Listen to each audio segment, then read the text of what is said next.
ধিয়ের আগের বছর সরস্বতী পুজোয় আমরা হাতে খড়ি দিয়েছি।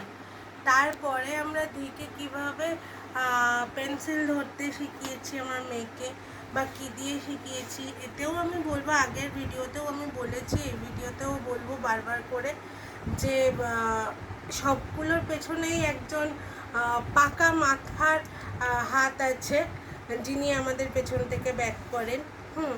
তার প্রথম পরামর্শ এবং প্রথম আমার মেয়েকে বা তার ভাগ্নিকে দেওয়া প্রথম পেন্সিল ধরতে শেখার জন্য এই প্যানেল বোর্ডটা, এইটা হচ্ছে তার স্টাইলাসটা। এটা দিয়ে যেটা দিয়ে ও স্ট্রেট লাইন টানতে শিখেছে, সার্কেল করতে শিখেছে। এইটা শিখতে বা পেন্সিলটা ধরতে, যেমন এই লাইনগুলো করতে শিখেছে, এই ছোট ছোট লাইনগুলো, এইটা করতে মোটামুটি ওর জানুয়ারি মাসে আমাদের সরস্বতী পুজো হয়েছে, এটা করতে ওর সময় লেগে গেছে মার্চ মাস অবধি। মানে ঠিক মতো করে পেন্সিল ধরতে পারা, করা, এগুলো করতে ওর মার্চ মাস অবধি সময় লেগে গেছে। তারই মাঝে মাঝে যেটা ও শিখেছে, এটার সাথে সাথে একেবারেই বর্ণ পরিচয় নয়, কিন্তু একটা 2 বছর 2.5 বছর বাচ্চাকে কিন্তু স্কেল ধরে পড়ানোর থেকে সব থেকে বেশি দরকার তার হাতে কিছু কালারফুল গেম দেওয়া, তাকে খেলতে দেওয়া, তার সাথে গল্প করা, তাকে গল্প শোনানো, তার সাথে বাবা মার কোয়ালিটি টাইম কাটানো, এবং তার সাথে যখন আমরা টাইম কাটাবো উইদাউট স্কলিং। আমরা যদি নিজেরা স্কল করতে থাকি, সে কিন্তু স্কল করতেই চাইবে। তার সাথে সাথে ওই বোর্ডটার সাথে শিখেছে হচ্ছে বডি পার্টস। এই বোর্ডটার সাথে মিলিয়ে মিলিয়ে নিজেরই বা সেই জিনিসগুলো কোথায় কোথায় আছে, যেমন নাক, চোখ, চুল, কান, এইভাবে ও শিখেছে। এই বডি পার্টসটাও শিখেছে। এটা এইটা গেলে এইটা হচ্ছে ওর প্রথম দুটো। তারপরে হচ্ছে ও যে 3টে দেওয়া হয়েছে, এবং কিছু এবিসি 1 2 3 4 আমরা জোগাড় করতে পারিনি। জানি না, আপনাদের যদি কারোর সন্ধানে থাকে 1 2 3 4 বোর্ড, আমাদেরকে একটু বলবেন, আমরা সেটা কেনার চেষ্টা করব। 1 2 3 4টা আমরা হাতে লিখে লিখে, বোর্ডে লিখে লিখে ওকে শেখাই। আর এই যে যেমন হচ্ছে স্বরবর্ণ, ব্যঞ্জনবর্ণ ওকে এখনও দেওয়া হয়নি। ও কিন্তু এখন ইজিলি এই স্বরবর্ণগুলো চিনতে পারে, ঠিক ঠিক জায়গায় লাগাতে পারে, এবং অয় অজগর আসছে তেরেও যেমন বলতে পারে, সহজ পাঠের অ থেকে ও অব্দিও বলতে পারে। মানে সেই পদ্যগুলো ও বলতে পারে। এইটা দিয়ে ওর অক্ষর পরিচয় হয়েছে এইগুলো দিয়ে। ব্যঞ্জনবর্ণ এখনও অবধি ওকে দেওয়া হয়নি, বা ব্যঞ্জনবর্ণ ওকে খুব রিসেন্ট চেনানো হচ্ছে, কিন্তু হাতে কোনো ব্লক ট্লক দেওয়া হয়নি। এমনি বোর্ডে এঁকে আমরা চেষ্টা করি বলার, এটা ক, এটা খ, ওই জাস্ট ঘ অবধি চেনে, তার থেকে বেশি চেনে না। এই সঙ্গে এবিসিডি ক্যাপিটাল লেটার, শুধুই ক্যাপিটাল লেটার।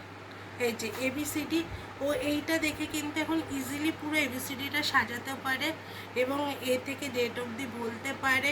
কিছু কিছু এবিসিডি হাতে পেন্সিল ধরলেও লিখতেও পারে, মানে মোটামুটি পি অবধিও লিখতে পারে।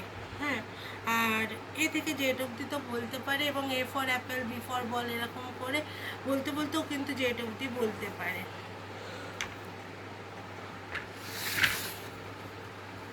আরেকটা জিনিস হচ্ছে ইংরেজি নাম্বার, যেটা এইটা বাদ দিয়ে, এইটা ওর চেনার এখনও বয়স হয়নি। তলার লাইনটা 1 থেকে 20 এখানে আছে, ও কিন্তু 1 থেকে 25, 1 থেকে 30 অবধি, 1 to 30 ও ভালো করে বলতে পারে, এবং 1 থেকে 20 ও মানে প্রত্যেকটা রেকগনাইজ করতে পারে। লিখতে হয়তো পারে না, কিন্তু রেকগনাইজ করতে পারে। এবিসিডিও তাই, ও লিখতে হয়তো পারে না, রেকগনাইজ করতে পারে। অও তাই, লিখতে না পারলেও রেকগনাইজ করতে পারে।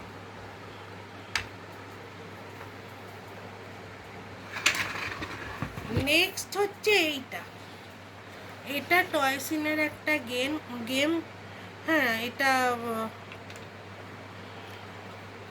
কতগুলো শেপ পাজে, এই এইগুলো আছে।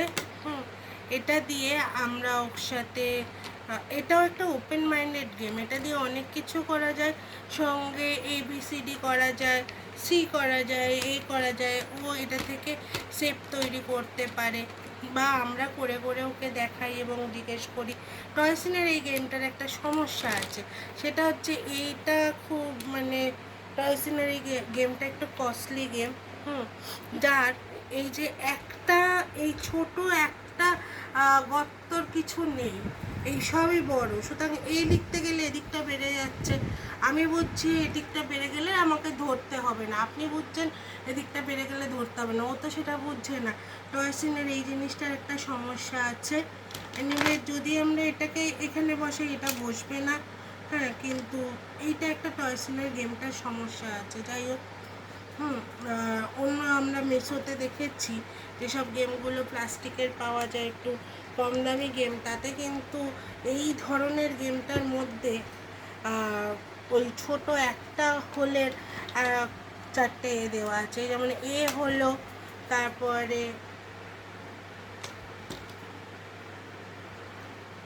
ও হলো, এরকম করে ও কিন্তু এটাতে অনেক রকম অ্যালফাবেটগুলো তৈরি করতে জানে এবং আরও অনেক প্যাটার্ন তৈরি করতে জানে, যেটাতে আমার থেকে ওর বাবার সাথে এই ব্যাপারে অভিজ্ঞতা বেশি। তুমি বলো এই ব্যাপারে ও কী করে। ও ABCD ছাড়া ওর হাতে যদি এই গেমটা দিয়ে দেওয়া হয়, ও নিজে ওপেন মাইন্ডে বসে বিভিন্ন রকম প্যাটার্ন তৈরি করে, ডিফারেন্ট ডিফারেন্ট শেপ, যেটা কিন্তু মানে আমরাও ওকে উৎসাহিত করি যে বিভিন্ন রকম প্যাটার্ন তৈরি করার জন্য।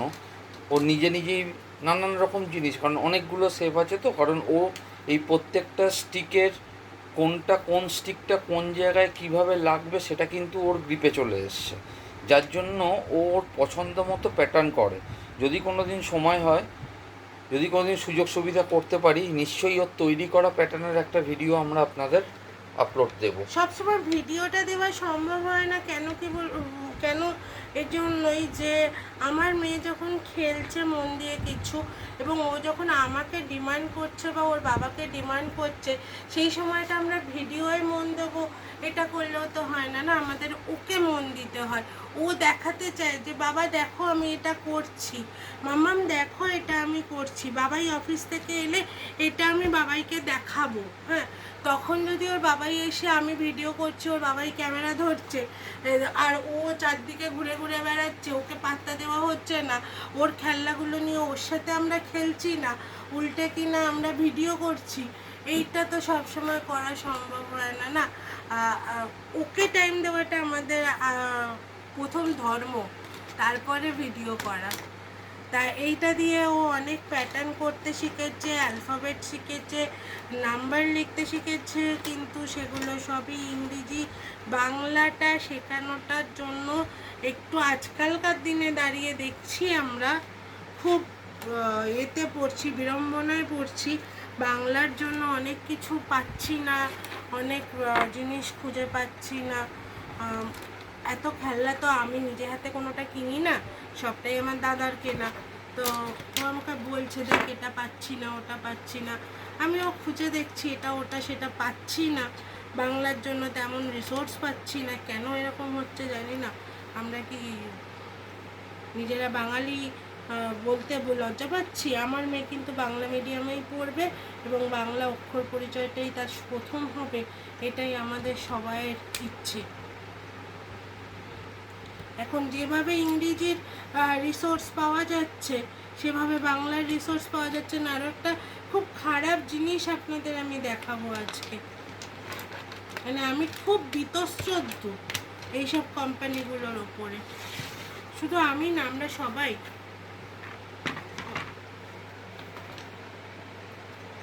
দেখুন তো এখানে কি লেখা আছে আপনারা সবাই।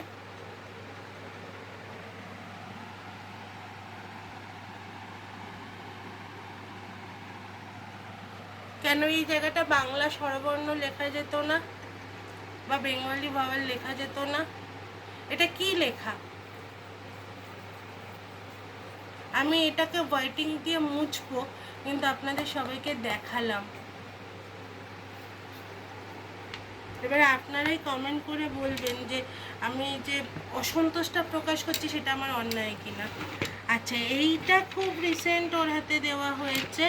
এটা দিয়ে ও কালারটা চিনতে পারে, কালারটা ম্যাচ করতে পারে। এর একটা বুকলেট আছে, সেই বুকলেটটা দেখে কদিন পাচ্ছিল না, কাল থেকে এই বুকলেটটা দেখে ও এইটা করতে পারছে। এইটা ওর এখন একটা পছন্দের খেলনার তালিকায় এসছে এবং ও একদিন নিজে খেলে ভিডিও করে দেখাবে এমন ইচ্ছে প্রকাশ করেছে। তা আমি এটা নিয়ে বিশেষ কিছু বলছি না, ও একদিন নিজে খেলে আপনাদের ভিডিও করে দেখাবে। ও এই ইচ্ছা প্রকাশ করেছে। আচ্ছা, ওইটা দাও একটুখানি, ওই ব্লগটা দাও, ওই ব্লগটা দেখাই, ওটা দিয়ে ও কাউন্টিং শিখছে। ও আজকে সকালে জিটিএস মিনার তৈরি করেছে। আচ্ছা, এই ব্লগগুলো না পুরো ঢালছি না, আবার গোছাতে হবে। আমরা সারাদিন খেলনা গুছিয়ে গুছিয়ে না আমাদের অবস্থা শেষ। এই খেলনাগুলো না প্রচুর ফ্যাক্টরির ভয়েস ছিল, এগুলোকে আমরা আগে পরিষ্কার করে কদিন বাইরে রেখে দিতে দিতে আমাদের ওর হাতে কিছু সময় চলে গেছে। এগুলো আমরা খুব বেশি দিন দিইনি, 5-6 দিন হলো ওর হাতে দিয়েছি। তো ও এখন এই বিল্ডিং ব্লকসগুলো খুব পছন্দ করছে। মানে এগুলো না ওর ওয়াইপস দিয়েই আমরা পরিষ্কার করেছি, প্রচণ্ড ফ্যাক্টরি ওয়েস্ট ছিল এর মধ্যে। তো এটা আরও 1 মাস আগে এইটার সাথে টয়সিনের এটার সাথেই এটা আমার দাদা ওকে পাঠিয়েছিলেন, কিন্তু আমি দিতে পারিনি। তো সেটা পরিষ্কার করে দিতে দিতে 5-6 দিন হলো দিয়েছি। আজকে সকালেই ও এটা দিয়ে একটা জিটিএস মিনার তৈরি করেছে। আমি জিজ্ঞেস করলাম, মাম্মাম এটা কী বানাচ্ছ? ও আমাকে বললো জিএস মিনার। আমি বললাম জিএস মিনার? বললো হ্যাঁ, এটা জিএস মিনার। আমি তার ছবিটা আপনাদের এখানে অ্যাড করে দেবো। আর পড়তে গিয়ে পড়ে যাচ্ছে, তো ওর হাতটা তো এখনও এটা সড়গড় হয়নি, তাই জন্য পড়ে যাচ্ছে, আমি ভিডিও করতে পারলাম না। ওর তখন ওই যে বললাম, যেখানে ও আমাকে ডিমান্ড করছে ওকে সময় দেওয়াটা আমার ধর্ম আগে, ও তখন ডিমান্ড করছে ওর যে জিএস মিনারটা পড়ে যাচ্ছে সেটা যেন আমি আগে ধরি। তাহলে নমস্কার বন্ধুরা, আজকে এখানেই আসি, আবার নতুন খেলনা নিয়ে আমরা আসবো।